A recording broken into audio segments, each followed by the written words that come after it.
Up to the sky, Christopher Daniels, Frankie Zay, collectively known as SoCal Uncensored or STU! This is Catch, Hook, and Shoot, the worst podcast I've ever been on. Word.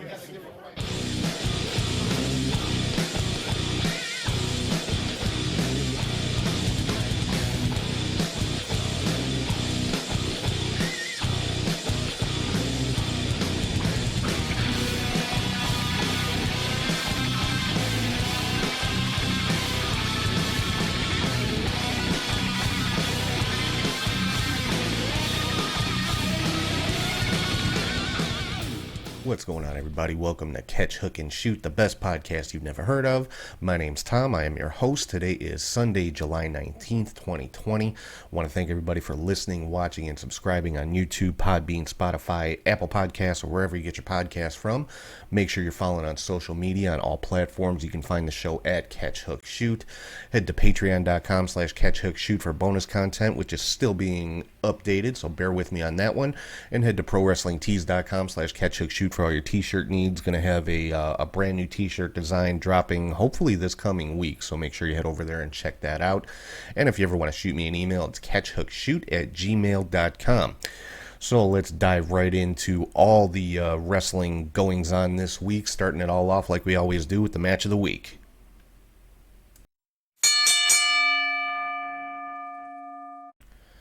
All right, so the match of the week this week comes from Impact Wrestling Slammiversary from last night, and it was the Impact Knockouts Championship match between Jordynne Grace and Deonna Purrazzo. These two put on just a fantastic wrestling match. Deonna Purrazzo just amazing in the ring. Jordynne Grace, I think everybody knows, one of my absolute favorites in women's wrestling right now, and they put on a fantastic match. Deonna Purrazzo was victorious. She is your new Impact Knockouts champion. A little bit of a surprise with her winning the title so quick after debuting in Impact just a few weeks ago. But these two women put on just an amazing wrestling match. Deonna Purrazzo showing just amazing skill in the ring, and just a great match between these two. So if you have not seen it, I definitely recommend going back and checking it out. This was the first Impact pay-per-view that I've ordered in at least 5 years, and I was not disappointed. They put on a great show.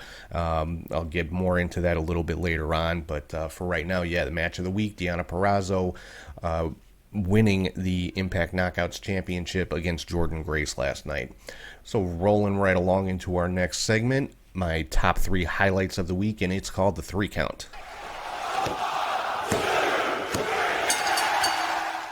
This week's 3 Count is all about returns and debuts. And starting off on Monday Night Raw, we saw the return of 2 women who haven't been on TV in quite a while, in Shayna Baszler and Bianca Belair. Shayna Baszler came out, basically put a little bit of a beatdown on Akira Tozawa's Ninja Crew, and Bianca Belair came back and teamed up with Ruby Riott against the Iconics. So good to see them back on TV. Hopefully they'll be featured a little more prominently, because they are 2 of the best in the WWE Women's Division on any show right now. On AEW, we saw the return of Darby Allin after the world title match, and came out and attacked Cage. So apparently Darby Allin is cleared to return to action. So hopefully looks like we're going to be seeing a Darby Allin-Brian Cage feud going forward. So I'm looking forward to that one. And finally, number 3 on the 3 count from, again, Impact Slammiversary last night, saw a lot of big returns to Impact, starting with the Motor City Machine Guns, Alex Shelley and Chris Sabin. Awesome to see them come back. They answered the open challenge of the Rascals. Also saw Eric Young make his return to Impact in the main event, turning that into a 5-way for the vacant Impact World title.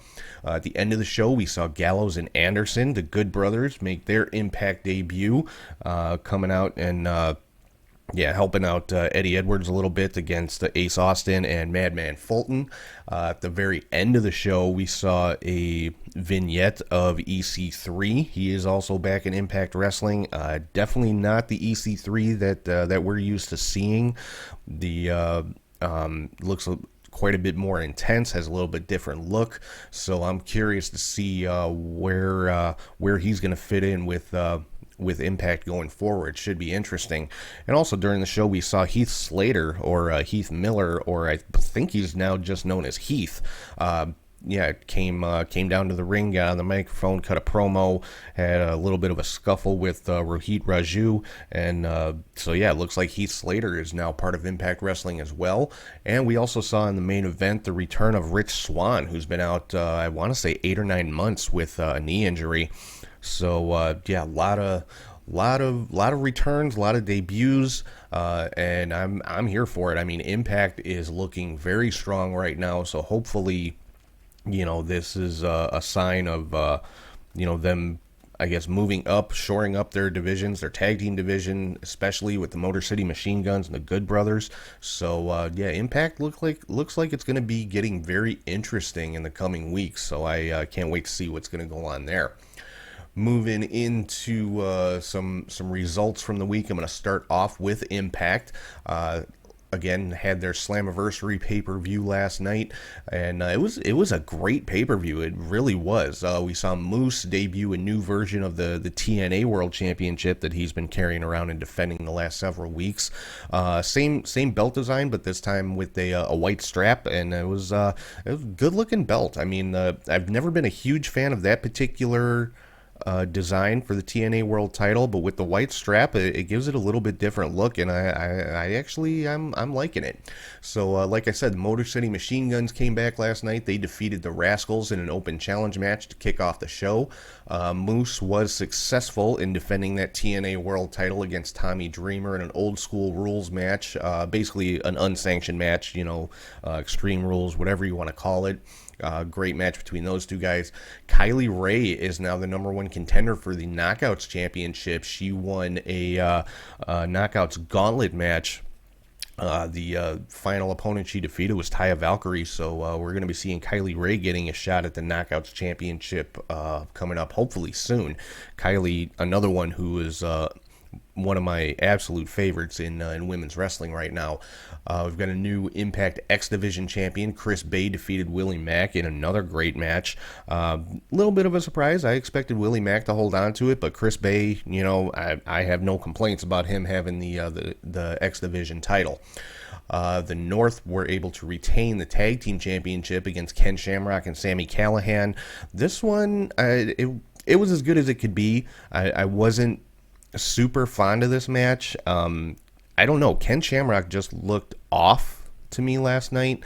I mean, not that it was a bad match, but I don't know. Something just seemed off with this match. It just seemed like the guys weren't, they weren't clicking with each other too well in the ring last night. And it happens. I'm not complaining about it. I'm not saying it was a horrible match or anything like that. I'm not, gonna go there because it's not my place to make that assessment. It just I don't know, something just seemed off with it, but the North did retain the Impact Tag Team Championship. I already talked about Deonna Purrazzo defeating Jordan Grace for the Knockouts Championship, and just an outstanding match between these two women.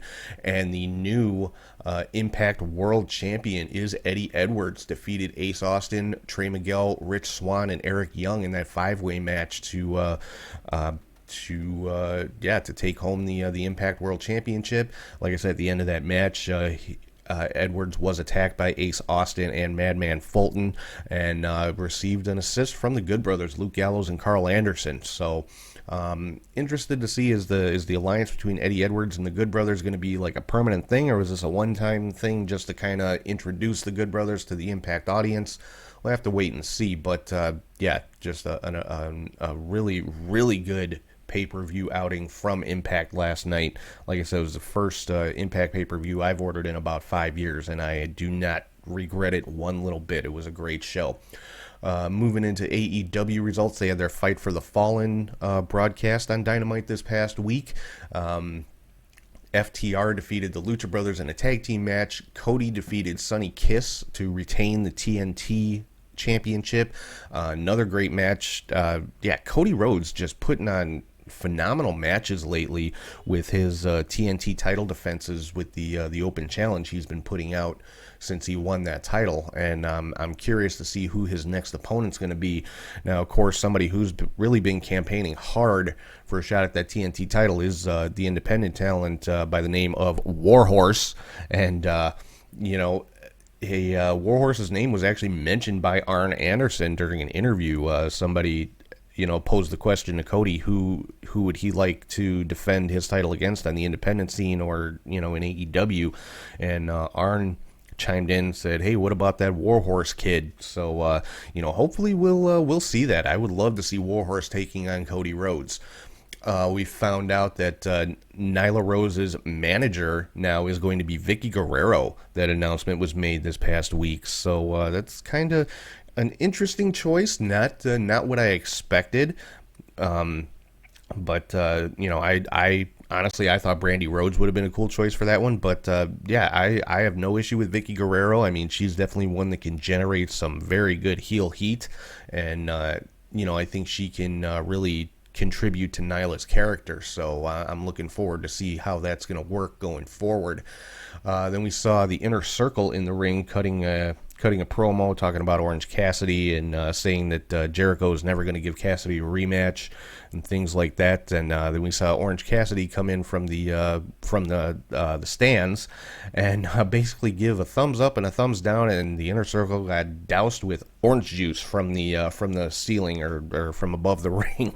Kind of a throwback to the old the bloodbath from the Brood back in the Attitude Era and things like that. I thought it was a cool spot. A lot of people complaining about it, saying, "Oh, AEW is just taking more WWE stuff and this and that." And you know what, guys? Just sit back and enjoy the show, because I'm sorry, that spot was funny as hell. Especially, I believe it was Santana flopping around like a fish out of water in the ring because he couldn't stand up, and Jericho the rest of the night on commentary complaining about his $7,000 jacket that was ruined. And it was a cool spot. I liked it. Then we had a 6-man match. The Elite, the Young Bucks, and Kenny Omega taking on Jurassic Express. Another great match. This was the match of the week up until last night. But the Elite was victorious in that one. Just a really, really good match. I loved it. If you haven't seen it, go back and check that one out as well. And then the main event was Jon Moxley defending the AEW World Championship against Brian Cage. And Moxley was victorious in this one, but in kind of an unusual way. Moxley had Cage in a Fujiwara armbar, and I think everybody knows by now Brian Cage was out for so long because of a bicep tear that he had to have surgically repaired. So that was, something that was played up for this match, and, Moxley targeting the arm and things like that. And Taz threw in the towel a la Arnold Skaaland for Bob Backlund back in the day. So, and then Cage went on social media the next day saying, he was considering firing Taz and things like that. So kind of planting the seeds for a little dissension in the ranks of Cage and Taz, so we'll see where they're going with that one. And then, of course, like I said, we saw Darby Allin come out at the conclusion of that match and attack Brian Cage. Cage, the one, of course, that put Allin out of action for so long. So it looks like that'll be the next feud going forward for Cage. Should be a pretty good one. Definitely a big clash in styles and size and strength and everything else in that one. So it should be an interesting feud with Cage and Darby Allin. And some NWA news this week. Some kind of unusual stuff going on. Raven had mentioned that he believed that Billy Corgan would be shutting down the NWA due to the pandemic and not being able to run shows. And obviously, any company that's not able to operate but still has contracted employees that they have to pay is going to be losing money. So, Raven basically saying that the NWA is done. And Billy Corgan came out, I believe it was the next day or a couple days later, and basically said the NWA is not going anywhere. So, I guess got to take Billy Corgan's word on this one. He is the owner of the company. He says NWA is not going away, which I hope it doesn't. I mean, NWA puts out some great, just pure wrestling, very old school type wrestling. So hopefully, they'll be able to get back underway relatively soon, because the NWA, like I said, it was I mean, it was just a great wrestling product, and if you're a fan of old school wrestling, the NWA is definitely one you want to check out. So let's get into some WWE news from this week. Quick rundown of what happened on the shows. Like I said, Bianca Belair and Shayna Baszler both returned on Raw, so it's good to see them back on TV. A little bit of an upset victory in the tag team division. Angel Garza and Andrade defeated the Viking Raiders. Looks like Angel and Andrade are finally starting to get on the same page. Was looking for a while like there was going to be a bit of a rift in that team, but for the moment, it looks like they're on the same page. Like I said, Aleister Black defeated Buddy Murphy, and Kevin Owens defeated Seth Rollins. This, of course, playing or advancing the Rey Mysterio and Seth Rollins storyline. During the KO and Rollins match, Aleister Black, Rey Mysterio, and Dominic Mysterio all were at ringside, and of course, contributed a little bit to that KO victory. We saw Randy Orton defeat R-Truth, and then challenge the Big Show to an unsanctioned match next week on Monday Night Raw. So that should be interesting. I mean, unsanctioned matches are always, in my opinion, they're always fun because you see a lot of shenanigans, so to speak. So, but I definitely think Orton is going to be on the winning end of this one. I mean, he is one of the top guys in WWE right now, and I think Big Show was brought back in kind of just to help to fill some time while Edge is recovering from his injury, because I would assume Orton and Edge are going to continue their feud whenever Edge is able to come back. So they want to keep Orton, on TV, keep him relevant, and keep progressing forward kind of with his renewed legend killer image that he's been putting forward lately. We saw Bobby Lashley defeat Ricochet. Not a big surprise there. I mean, we've seen this match numerous times over the past several weeks between Lashley, MVP, Ricochet, Cedric Alexander, and Apollo Crews.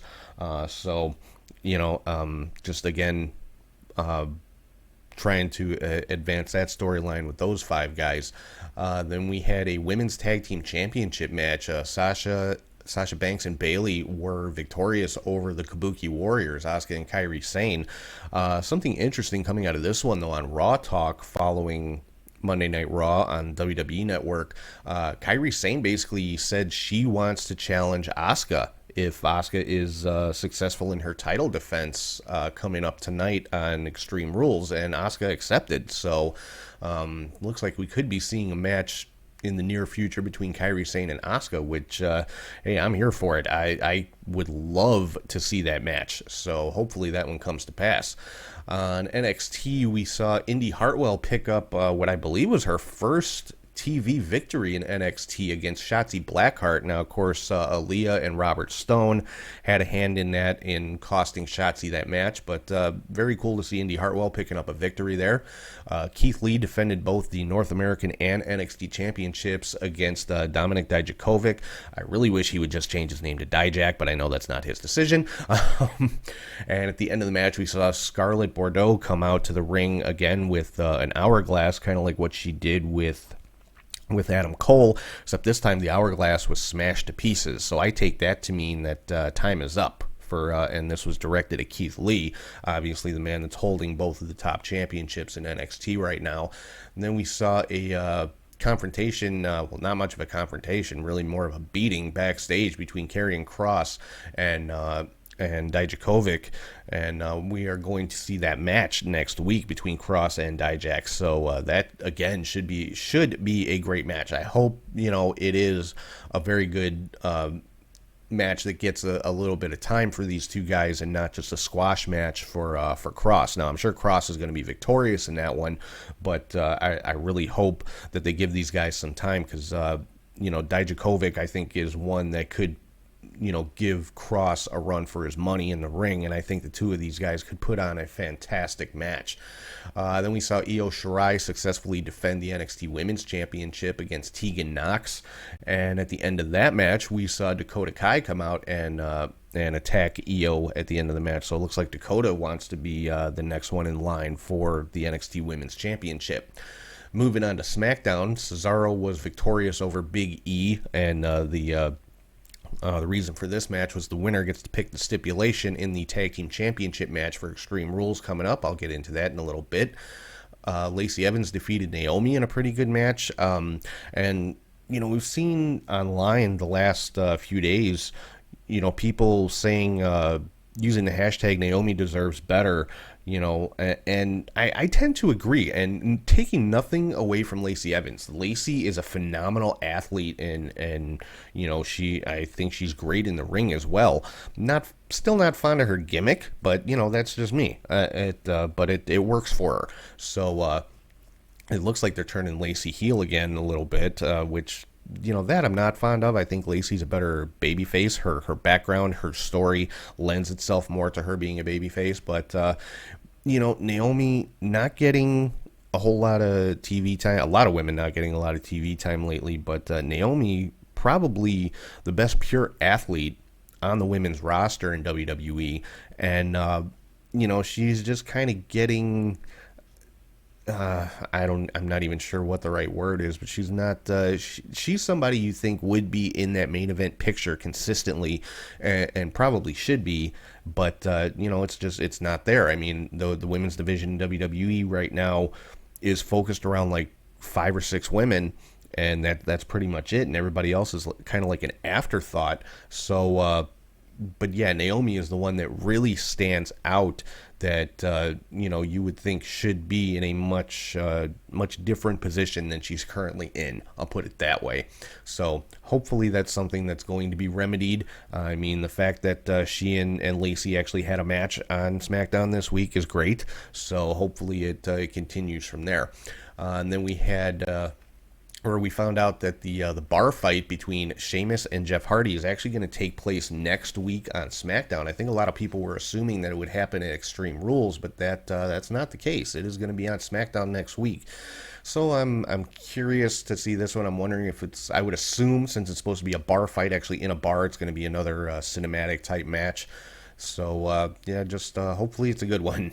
And also we had in the main event an Intercontinental Championship match. AJ Styles defending the championship against Matt Riddle. Styles was victorious, retained the title in another very good match this week. And then at the end of the match, we saw Baron Corbin come out and attack Matt Riddle. So it looks like that's that was the rumored first rivalry for Riddle was Baron Corbin. So it looks like that is going to be the case. So let's get into my preview and predictions for the horror show at Extreme Rules coming up tonight. Interesting change on the name for Extreme Rules. Horror show. I'm sure referring to the cinematic matches that are going to be taking place, and we'll get into those in a couple of minutes. But starting off, we've got Drew McIntyre defending the WWE Championship against Dolph Ziggler. The stipulation for this one is to be determined, has not been announced yet. Ziggler won the right to choose that stipulation, and or not won the right, but McIntyre basically said, I'll let you choose whatever stipulation you want, and Ziggler said he is not going to reveal that stipulation until the time of the match, so we'll have to see what that is. I would assume it'd probably be some type of no disqualification or falls count anywhere, or something along those lines. Then for the Raw Women's Championship, we've got Asuka. Actually, before I get into that, I forgot the prediction part. For this one, I'm picking Drew McIntyre though to retain the WWE Championship. I don't see them putting the title on Dolph Ziggler. Not that I don't think he's worthy of the WWE title, because he is. He's just one. WWE has not been real quick to put championships on him. I mean, he was world champion, for a minute or two a few years ago, but since then I don't see WWE putting their top title on him, unfortunately, because I think he'd make a good champion, but I just don't see it happening. So yeah, Drew McIntyre to retain the WWE Championship. Now for the Raw Women's Championship, Asuka defending against Sasha Banks. This rivalry been going on for a while. Sasha and Bayley looking to control all of the gold in WWE. The Bayley already has the SmackDown Women's title, and they together hold the Women's Tag Team title. Well, I'm actually picking Sasha in this one. I think they're going to go that route of them having all all of the gold for a little while. I don't think it's going to be a long-term thing, but I think it's going to be something that contributes to their eventual split. Yeah, I think I'm picking Sasha to win the Raw Women's Championship this time. And then we've got Bayley defending the SmackDown Women's Championship against Nikki Cross. I'm picking Bayley to retain in this one. Like I said, I think they're going to put the all of the gold on them, although they could go a completely different direction and have Bayley end up costing Sasha the match against Asuka, and have Sasha costing Bayley her championship against Nikki, and the split could happen tonight. But for right now, what I'm picking is Sasha winning the Raw Women's Championship and Bayley retaining the SmackDown Women's Championship, and the two of them having all of the women's gold in WWE for at least the short term.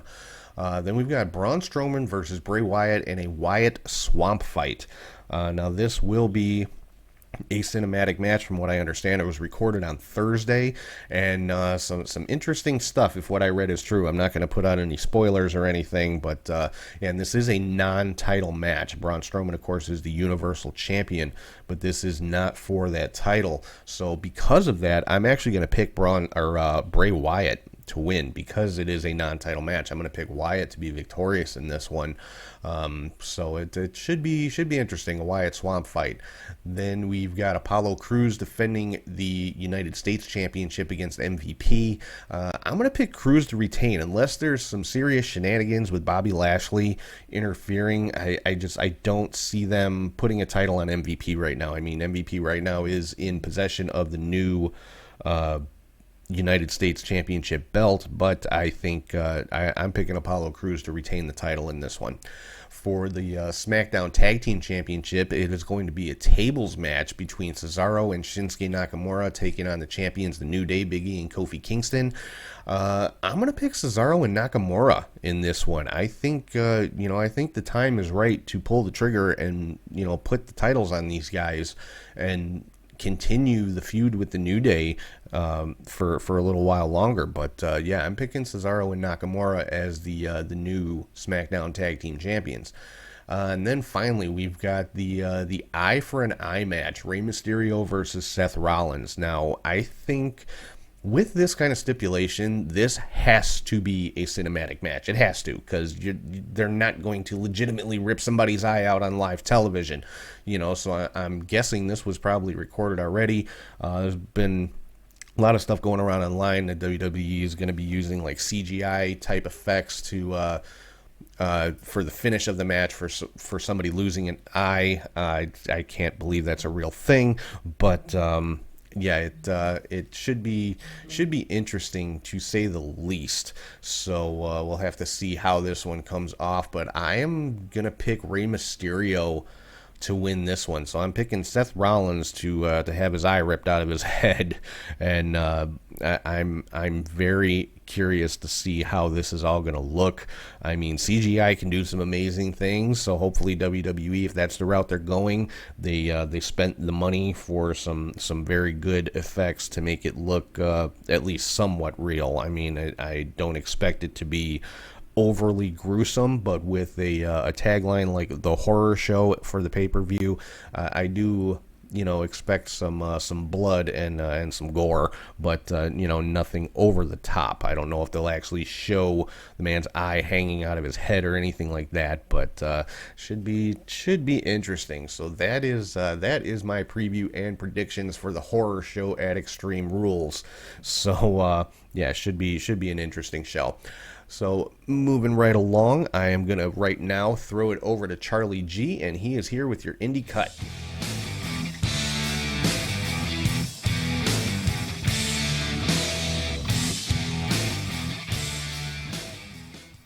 Thank you, Tom, and hey there, wrestling friends. I am Charlie G with your Indie Cut. There was quite a bit of wrestling action this week, so let's begin with Wrestling Theology Fellowship Freedom Show from Carmel, Indiana on July 11th with the WTF title match between Shane Mercer, champion, versus Jay Carter. It went to a no contest. And in the WTF United States title #1 contendership Freedom Tournament final match, it was Paragon defeating Jeremy Hadley. Then we go to Synergy Pro Wrestling for the First Responders show at Hillsborough, New Jersey. They had a tournament as well. 2020 Garden State Invitational qualifying matches of Tony Deppen defeating J.D. Drake in a solid match, and Jordan Oliver defeating LSG. I'm guessing Synergy hopes to put on more shows because that was the only 2 qualifying matches. There was a best 2 out of 3 falls match between Warhorse and AJ Gray, and Warhorse won 2 falls to 1. That was quite a match between the 2.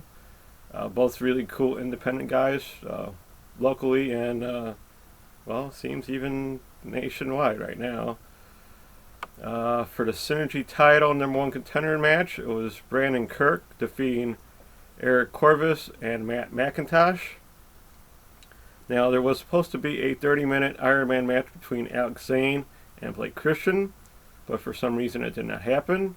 Let's hope both are well and able to appear at Warrior Wrestling on August the 7th, because those 2 are fantastic. We head back to the Cape Championship Wrestling Super Show 4 from Cape Girardeau, Missouri. There seems to be a working relationship between AEW and CCW, with a few talents being there, including Sammy Guevara on commentary, which is a little strange, I must say. Darby Allin made an appearance, and then these 2 matches had talent. In a 3-way match for the CCW Women's Championship, Trending Trent Daniels, champion, went against Little Bit and Melanie Cruz, or Mel, and she became new champion, with the help of Priscilla Kelly as the special referee. She was supposed to be in a match, but circumstances beyond I know, she was the referee. Then in a 6-man tag with J.J. Walker, KLD, and Mike Outlaw taking on Nick Gage and the stunt doubles of Logan Stunt and Marco Stunt. Cage and LLD fought through the crowd and to the back, never to be seen again, which left Logan picking up the win for the team, hitting a spinning super kick on J.J. Walker. After the match, Logan beat down Marco with a chair, so it looks like some brotherly jealousy has emerged. And Logan has lost a lot of weight, and he doesn't need to, I must say. So it was nice to see Marco, Mel, Darby, and Sammy all at the show. This as long as they are staying safe and not bringing back to Florida with them, and vice versa. We head down to Body Progression Wrestling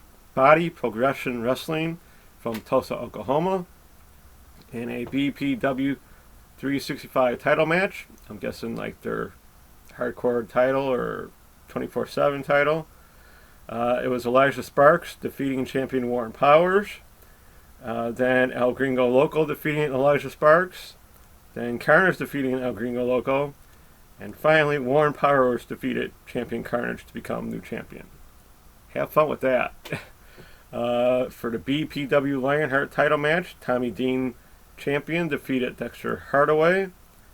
And in the BPW Oklahoma title match, Alex Royal defeated champion Derek James to become new champion. We head all the way back to Florida and Believe 204, I Believe in Wrestling, from Winter Park, Florida. Amber Nova defeated Kelly Morgan in the SCEW Florida heavyweight title match. Champion Deion James defeated Ali Muhammad. And for the vacant Team Vision Dojo rookie title match, Jimmy Taylor defeated Rip Weeze. And in the AWA Florida Tag Team title match, champions Blake Banks and Daniel Lacey defeated Josh Dawkins and Kwame Nash. We travel over to Japan and Stardom New Summer Day 1 with an attendance of 140. Tokyo Cyber Squad of Jungle Kanoya and Konami defeated Tokyo Cyber Squad of Death Yomo-san and Rina. In another tag match, Saya Kamatani and Utami Hayashita defeated Shaya Linda and Tam Nakano. Siri defeated Starlight Kid.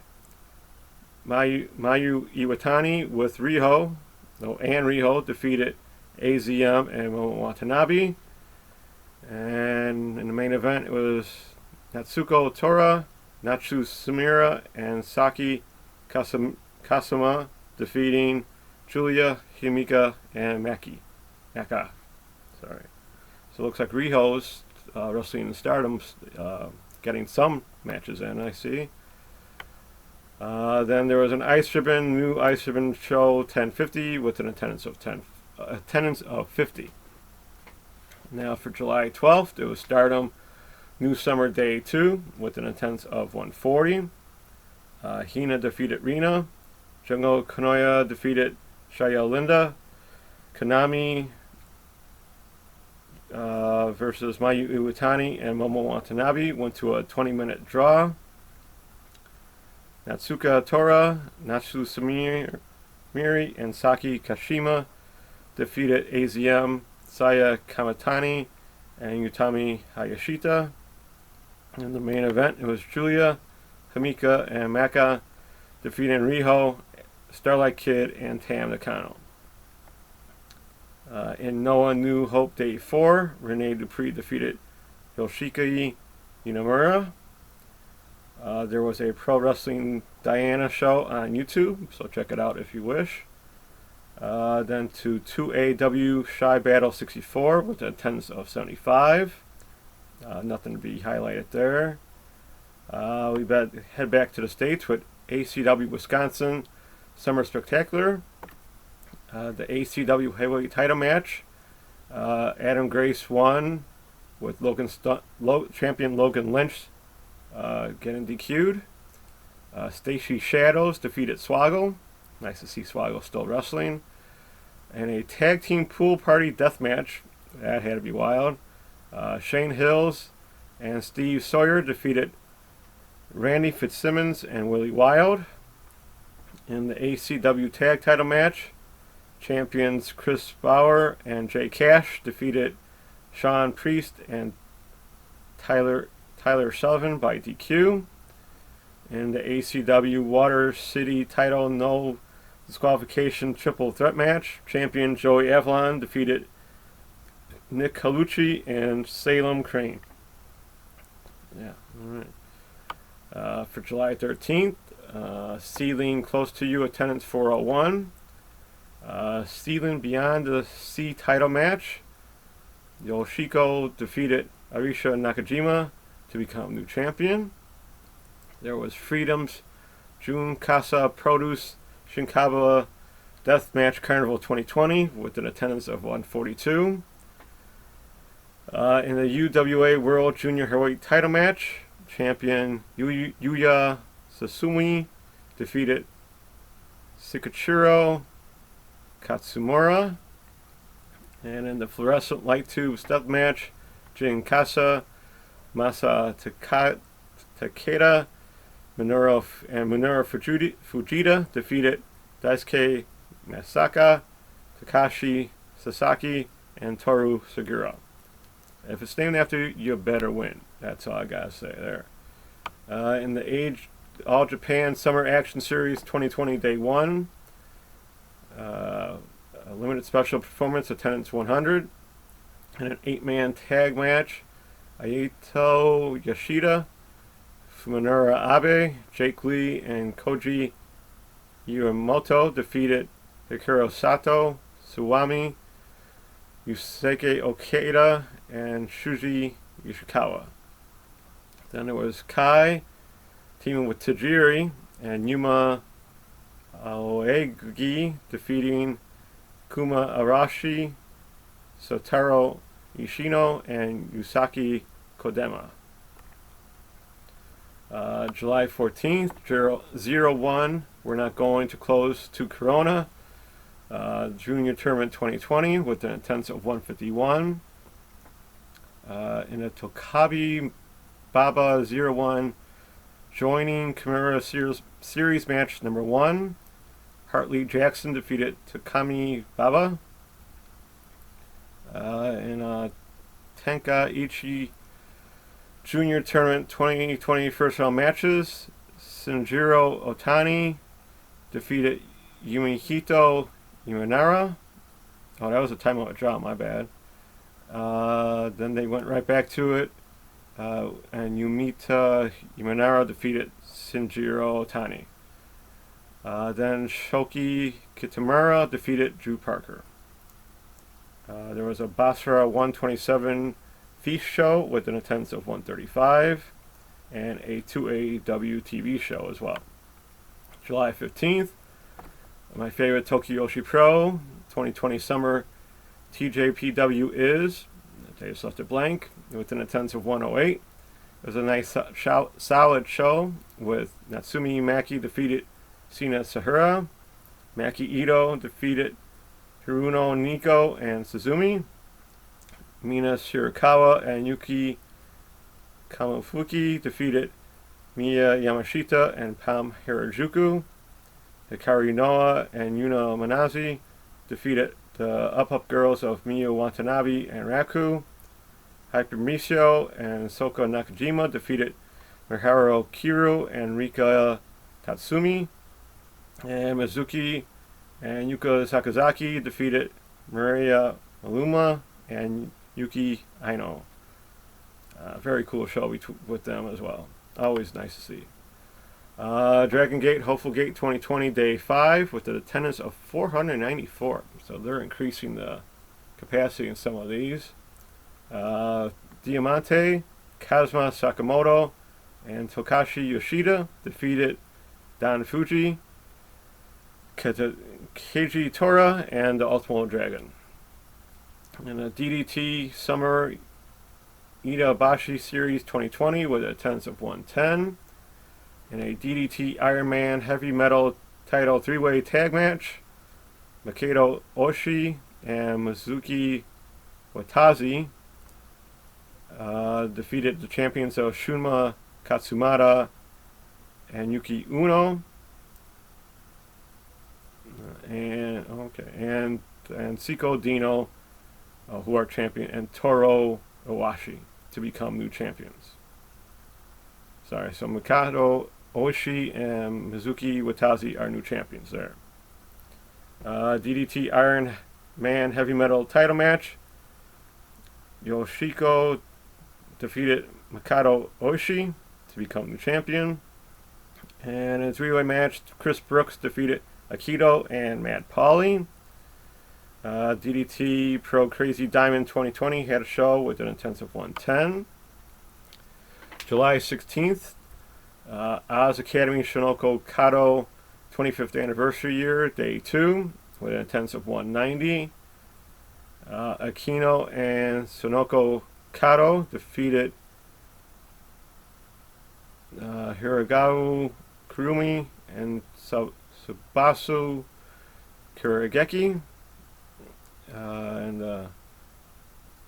Then Aja Kong teamed with Hiro Matsumoto and Karu Oniyama and Yu, defeating Maya Yokai, Sori Ano, Yuma Oka, and Sara. Sorry about those names. That was then July 17th. Ice Ribbon, new Ice Ribbon number 1051 in 176 box. Probably in a box, knowing them. Attendance of 190 for a World Underground Wrestling Women's title match. Champion Tekla defeated Matsuya Uno. And in the Ice Infinity title match, champion Maya Yukahai defeated Hamiko Hoshi. Then in Mexico, there was another DTU show, a Cielo Abierto, which means under the clear sky. This was another wild show held in some resort or water park with one ring surrounded by the water. It got crazy. I didn't recognize any of the talent, but some of the highlighted moves were Hurricanrana off a roof, then a corkscrew plancha from the same roof. That was just insane. A couple of guys did a Spanish fly move off a diving board into one of the pools. One match, the ref was wearing his red Nikes. Actually, they only had one ref, and I felt sorry for him. He did a crossbody onto the 4 guys in the pool. It started to storm during the Extreme Tag match, which was just sick and wrong, and I won't get into that. That was the match which started in the ring with no mat, mind you, surrounded by the water, and they went all over the area. They went all over the park. So yeah, yet another crazy wild show from DDTU. If you check out any Lucha Libre YouTubes or Daily Motions or what have you, you might just find it. And you might not want to watch all of it. Then today, on July 18th, Noah Stay Together Forever Day 1 with an attendance of 494. Kaz Hayashi team with Kazuhushi Sakuraba, Kendo Kashin, Nasawa Rango, and Takashi Sugiura, defeating Hai Kanoi, Manabu Soya, Masha Kitamaya, and Neo.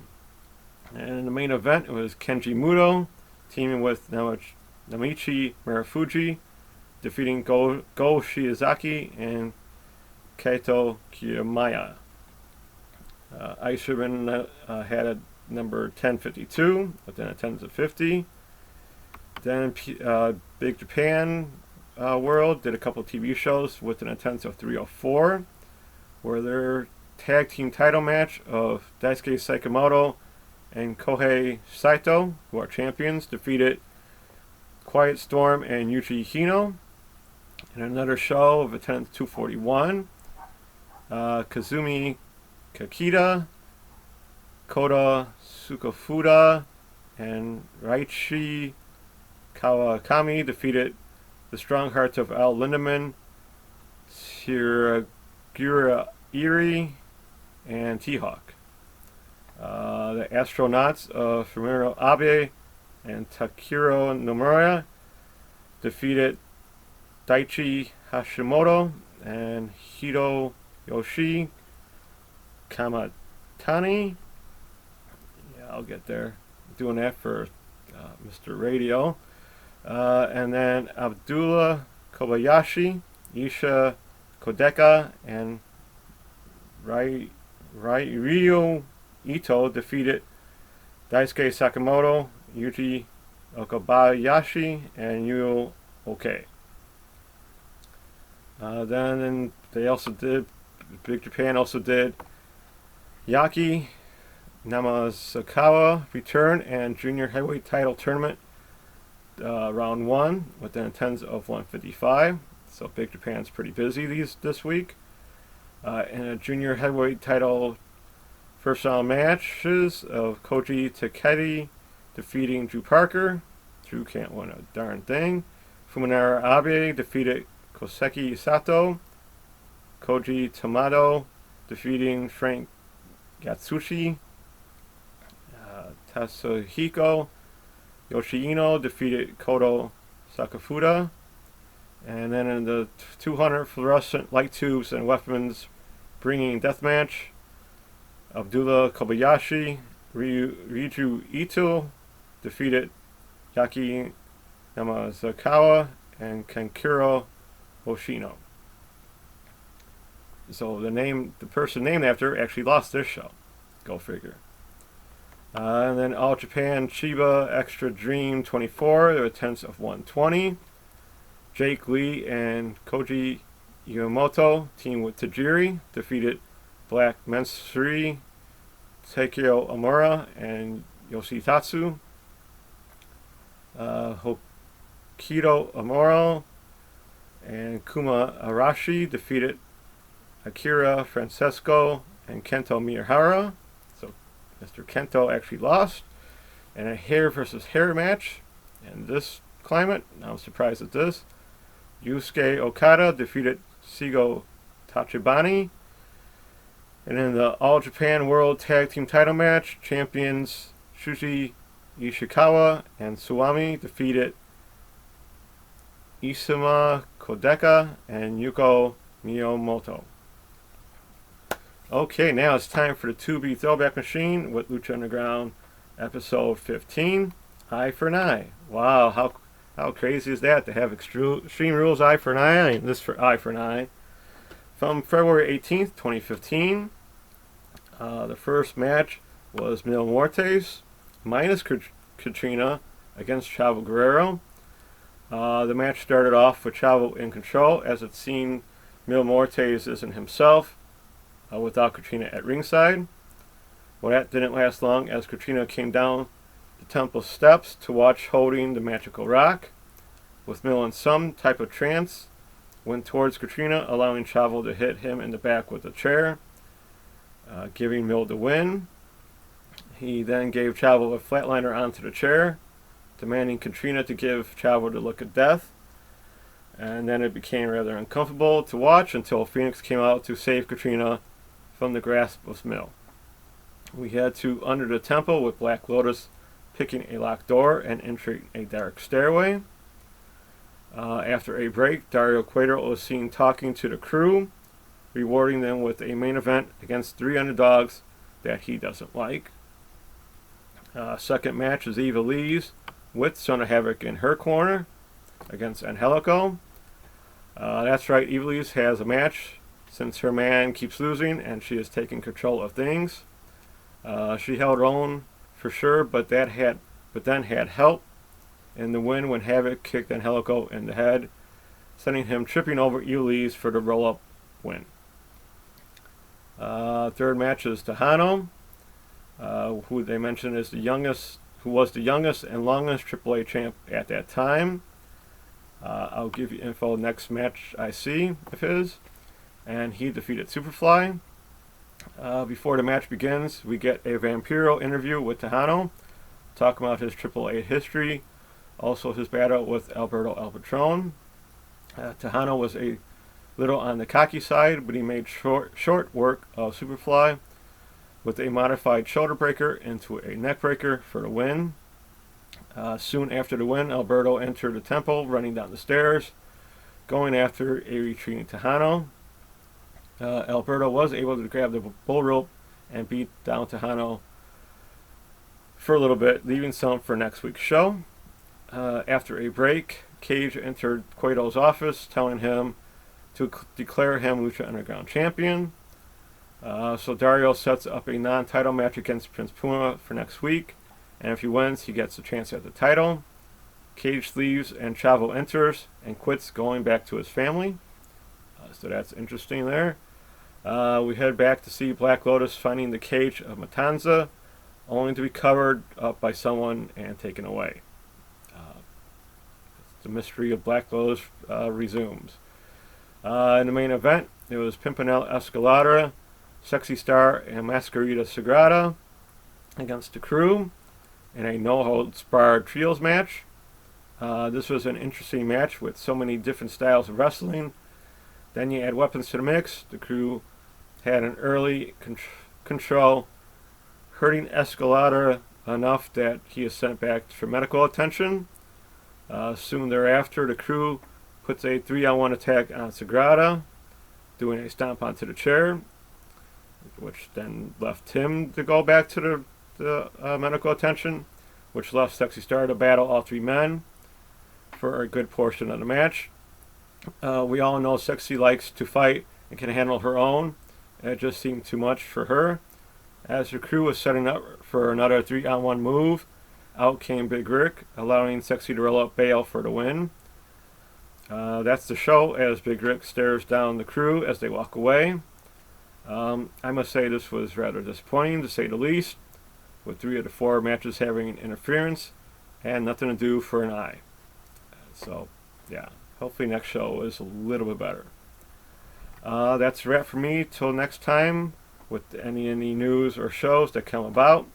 Don't forget to look at those Twitch streams and YouTube channels for other wrestling content. Thank you for watching or listening. Hope you enjoyed the cut. Stay safe, take care, and be kind, everyone. Back to you. Thank you, Charlie, for another great edition of the Indie Cut. So let's move right into the next segment of the show here, where I highlight somebody who's a positive presence in the online wrestling community, and I am talking about the Fan of the Week.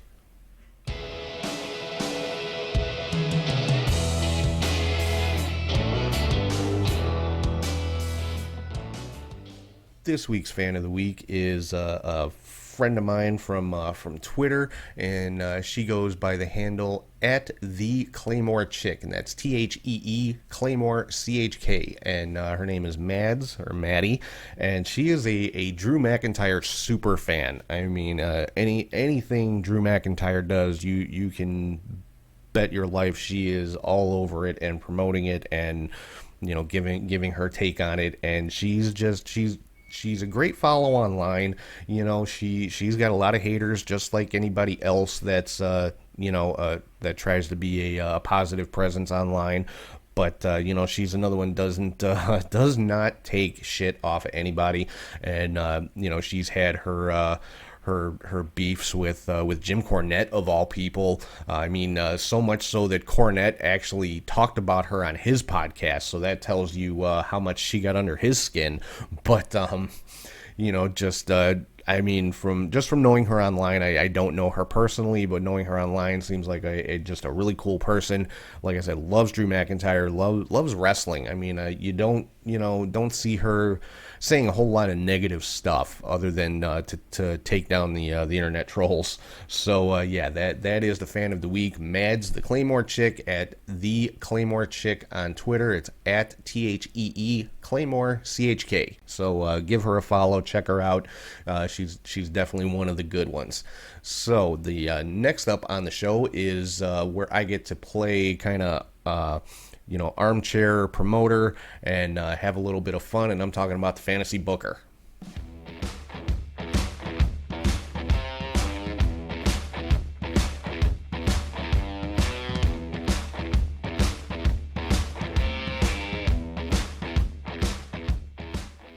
Fantasy Booker this week was kind of, again, inspired by the Impact Slammiversary pay-per-view from last night and the Women's Knockouts Championship match. And my fantasy booking pick for this week is Deonna Purrazzo versus Natty Neidhart. Like I said, Deonna Purrazzo last night impressed the hell out of me just with her technical in-ring skills.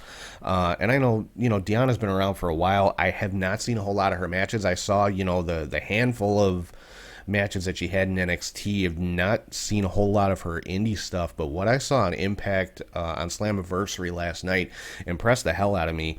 And Natalya, what else needs to be said about Natalya? She's a veteran in the business, one of the best in-ring performers that WWE has as far as just straight-up wrestling skill. She's a heart, for God's sake. That right there tells you all you need to know about her as far as her in-ring skill goes. So to put these two in a match together would be, in my opinion, just a wrestling clinic. And it's something I would love to see, something we could have seen if WWE would have held on to Deonna Purrazzo, but just wasn't in the cards, unfortunately. So hopefully somewhere down the line, this is something that can happen. Maybe Deonna makes her way back to WWE with a little bit better situation and in a little bit better, that is booked a little bit better. And because this one, if it's done right, if they're given the proper amount of time, like I said, these two would put on a wrestling clinic, and I would love to see it. So that is the Fantasy Booker for this week, Deonna Purrazzo versus Natalya. So hopefully somewhere down the line this match can happen. All right, and moving right into our last segment of the show for this week, where I give a not so popular opinion sometimes, of course, but I think this time I think this is going to be a little bit more agreed upon by a lot of people, and I'm talking about the weekly hot take.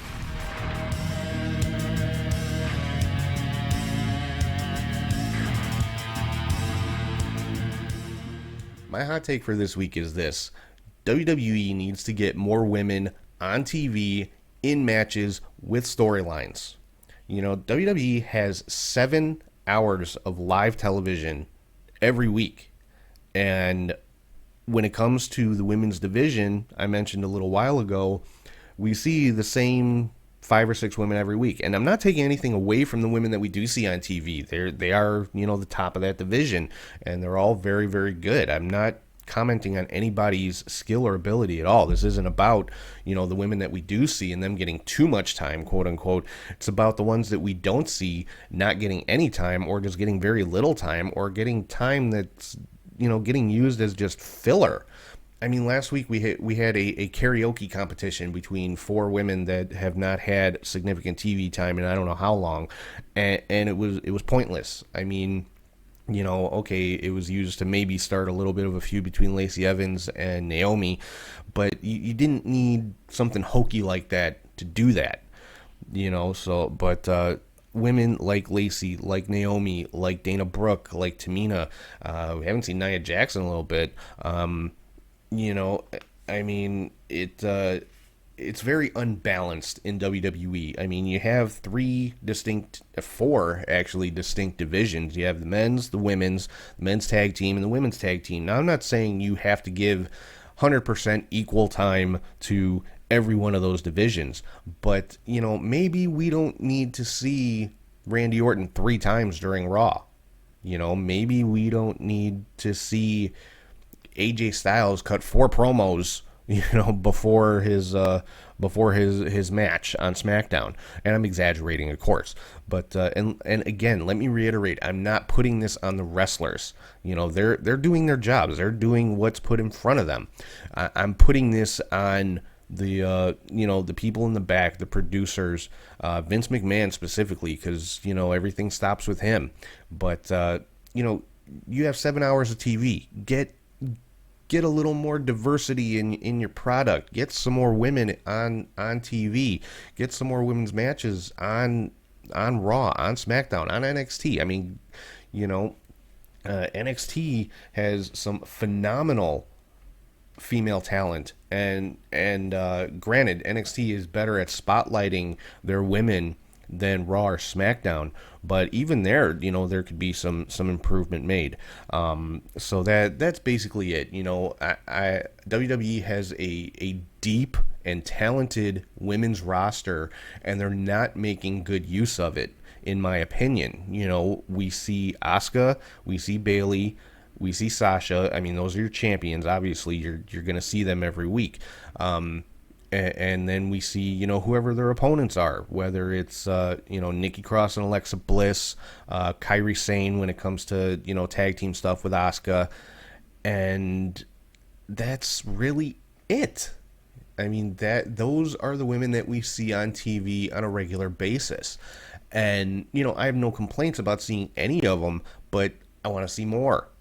You know, I want to see Naomi. I like Naomi in the ring. I want to see Lacey Evans. I like Lacey Evans in the ring, you know, despite what a lot of people say.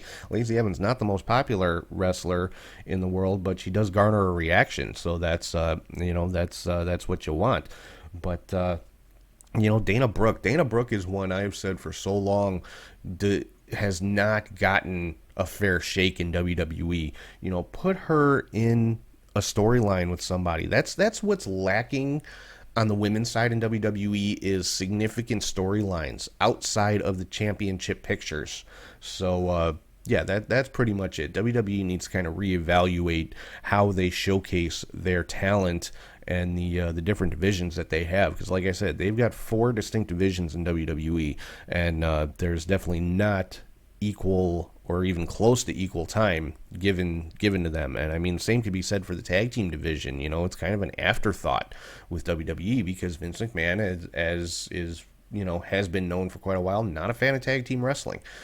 And honestly, if you're not a fan of tag team wrestling, why do you have 5 tag team championships in your company then? You know, I mean, you've got Raw, SmackDown, NXT, NXT UK, and women's. If you don't like tag team wrestling so much, don't have so many tag team titles, and you won't have to worry about it. But so that's going to do it for this week. I hope everybody has enjoyed the show.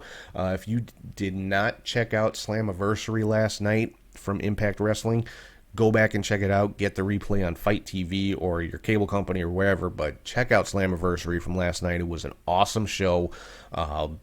Like I said, a lot of big returns. That match between Jordan and Deonna Purrazzo was amazing. One of the best women's matches I've seen in a long time. So that, yeah, I highly recommend, if you have not checked out Impact Wrestling in a while, go check out that pay-per-view. It's worth the $39. It really is. So yeah, go check out Impact Slammiversary from last night.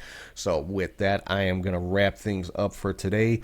Hope everybody has a great week. Hope everybody enjoys the horror show at Extreme Rules tonight. I know I'm looking forward to it. Enjoy all the wrestling coming up this next week, and I will talk to you guys soon.